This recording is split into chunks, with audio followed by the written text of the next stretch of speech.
This week, sobrang daming bumili sa atin ng mga pangdepensa. Napakadami kong stock palagi, pero tignan nyo naman, no? Konti na lang. Ako kasi yung mga nire-recommend dito ng mga veterinarian sa mga malalaking game farm. Kasi nagkakaubusan din ng mga pangdepensa dito sa lugar namin. No? So ako marami akong stock palagi. And bukas, may parating na naman tayo ng mga new stocks from Cebu.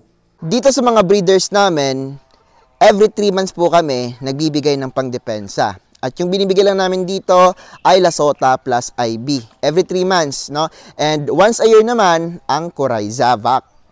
Tayo pwedeng maubusan dito ng mga pangdepensa kasi marami tayong dinidispose ng mga CCO. Every 5 days kami po ay nagbibigay ng pangdepensa. Sa CCO, nagbibigay kami ng Beyond B1, Gumboro, at Lasota plus IB. Ito na ang pangdepensa ng ating buyer. Binalot natin sa cling wrap at binalot pa natin sa cellophane. Ngayon naman, ilalagay natin to sa yelo na meron pong asin para matagal po yung pagtunaw ng ating yelo. At pagdating dun sa aggregate natin, dahil pupunta na rin tayo dun, meron po dun cooler. Baka meron din magtataka sa inyo kung bakit hindi na ako gumagamit ng mga clone na mga pangdepensa. Minsan kasi maraming mga veterinarian ang nagsasabi, no, na hindi po talaga sobrang effective yung mga clone, no?